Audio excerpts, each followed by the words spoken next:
जनकपुरको जनताले चाहनुभएका जुन एउटा नयाँ सपना, नयाँ सोच र जनकपुरका विकास र निकासका लागि जुन परिकल्पना गर्नुभएको छ, ती परिकल्पनामा म खडा उत्रिन्छु र म निरन्तर रूपमा 18 वर्षदेखि राजनीतिमा सक्रिय भएर काम गर्दैछु, जसका कारणले गर्दाखेरि यहाँका जनताका पीडा, यहाँका भावना र इच्छा आकांक्षा मैले ग्रास रुटबाट बुझेको छु। र अहिलेको आवश्यकता भनेको कुरो गरेर मात्रै होइन, काम गरेर देखाउनु पर्ने अवस्थाहरू छन्। यो स्थानीय सरकार किन मान्छेले चाहन्छ कि मेरो स्थानीय बीचका मान्छे होस्, उसलाई घर भाडा दिनु नपरोस्, उसलाई चाहिँ गाडीका सुविधा दिनु नपरोस्, लोकलमा यी सुविधाहरू लिनु नपर्ने। म ती सबै सुविधाहरू छोड्छु। म न तलब लिन्छु न भत्ता लिन्छु। म सबै राज्यलाई विकासमा छोड्छु। म जुन चाहिँ बस छ किनेको, जसलाई दुरुपयोग गरेको छ, कमिसनको खेलमा लागेको छ, त्यो बसलाई बेचेर एम्बुलेन्स ल्याउँछु। मेयरले चढ्ने गाडी जुन चाहिँ दुरुपयोग गरेको छ, किनेको छ, त्यो गाडीलाई बेचेर म एम्बुलेन्स किन्छु।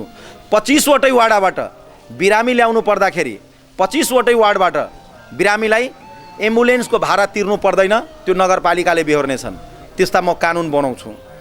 त्यसमा पनि जति पनि स्वास्थ्य चौकीहरू छ 25 वटै वार्डमा, ती स्वास्थ्य चौकीको स्तर निर्धारण गर्छु, त्यसका मापदण्ड हेरेर त्यसका स्तर निर्धारण गर्छु र त्यहाँ कर्मचारीहरू गुणस्तर किसिमका कर्मचारी राखेर त्यहाँ सेवाग्राहीहरूलाई सेवा दिन्छु स्वास्थ्य क्षेत्रमा।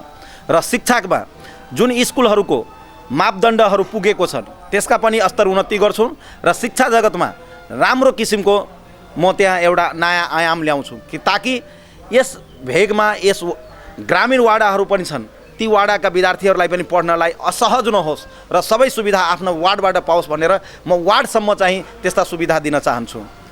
त्यति मात्रै होइन, मेरो प्रतिबद्धता के छ भन्दाखेरि थुप्रैजनाले निर्वाचित हुँदाखेरि आफ्नो नातेदार, कर कुटुम्ब र आफ्नो आसेपासेलाई चाहिँ भर्ती केन्द्र बनाएको छन्।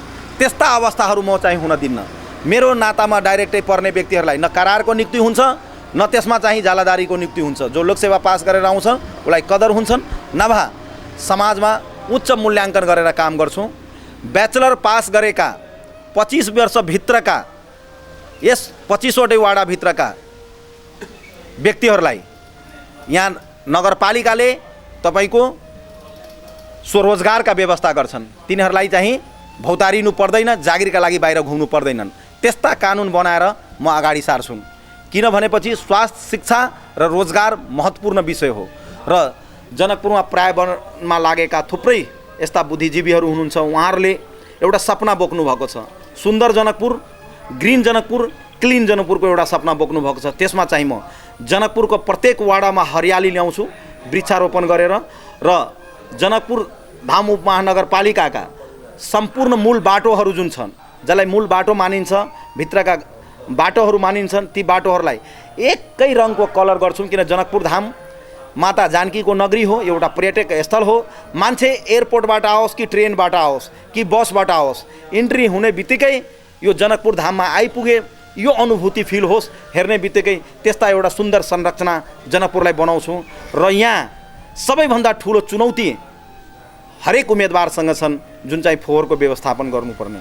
त्यो फोहोरको व्यवस्थापनको लागि म बढीभन्दा बढी सरसफाइतिरका कर्मचारी म हायर गर्छु र त्यसमा पनि जनकपुर धाम उपमहानगरपालिकाले एउटा आफ्नै छुट्टै एउटा जग्गा खरिद गराउँछु र त्यसमा फोहोर व्यवस्थापनका लागि त्यहाँ चाहिँ हामीले फोहोर व्यवस्थापन गर्छौँ र त्यो फोहोरलाई पनि रिसाइक्लिङका व्यवस्था गराउँछु।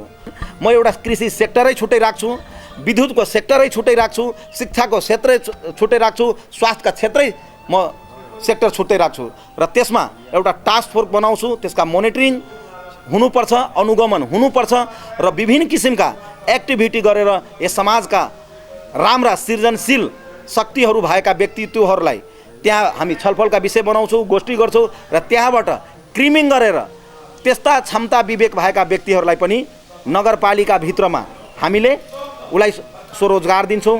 र महिला दिदीबहिनीहरूका लागि हाम्रा मिथिलामा भएका विभिन्न किसिमका तपाईँका घरमा उत्पादन गर्ने जस्तो तपाईँको चनौरीहरू हुन्छ, अदौरी बनाउने हुन्छन् होइन, मिथिला पेन्टिङहरू गर्ने हुन्छन्, जुन चाहिँ विदेशमा चाहिँ धेरै महँगोमा बिक्री हुन्छन् र हाम्रो स्व उत्पादन गर्ने घरमा ती सामानहरूलाई केन्द्रित गरेर नगरपालिकाले अन्य देशसम्म पनि पठाउने हामी एउटा चाहिँ वातावरण बनाउँछौँ, सहकार्य गर्छौँ, समन्वयका भूमिका गर्छौँ र ती चिजहरूले गर्दाखेरि जनकपुरको एउटा अलग दिशा परिवर्तन हुन्छ।